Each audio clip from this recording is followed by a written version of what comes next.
the minute you pay attention really fully to something, all the confusion around the mind goes away. I'll tell you a story. Here's a story. 2 weeks ago, I was driving out of my house to go to Spirit Rock, and I was to teach for that morning, and I was actually a little unsettled in my mind because I'd gotten up and I'd read the paper and I heard some news reports, and it was an upsetting kind of news day.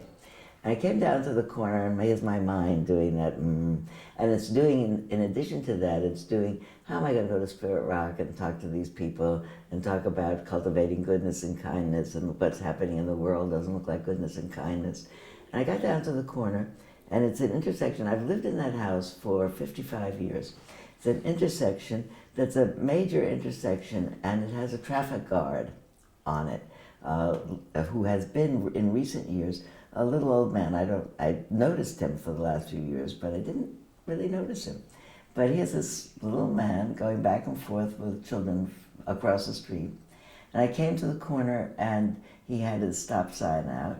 So I had my foot on the brake, and in that moment, I had my foot on the brake. It's a rainy day.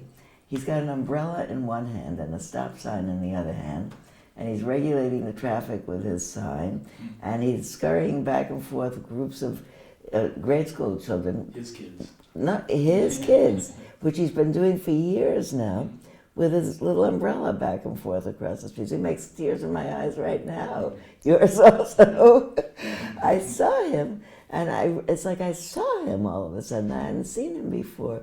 And I loved him. It's this man for whom the entire universe are these little kids going back and forth across the street. And he's protecting them with their umbrella and the stop sign. And in that moment, like my mind absolutely cleared of all the discouraging stories of what's happening in the world. Because I came to Spirit Rock and I told the story there to my group. And I said, listen, it's going to be fine. Hope is alive. There are people all over the place who are minding their corner of the universe with their personal umbrella and their stop sign. And what we need to do is just tell the whole world, listen, get a stop sign, get an umbrella, go back and forth and take it. You don't have to do the whole world. You have to just do your corner. And my whole class felt lifted up from that. And back the next day, 2 days later, I was back at the corner, and he wasn't there. There was a new person there. And I waved her over. She was a youngish woman. And I said, where's the man? She said, oh, he took ill. He's in the hospital. And please pray for him. And I felt like I had known him, and I felt so bad that he was in the hospital. And I went back to Spirit Rock, and I told them, and they all sent prayers to him. Imagine if we could pray for each other that way and be moved by each other. People who we haven't even met except by story.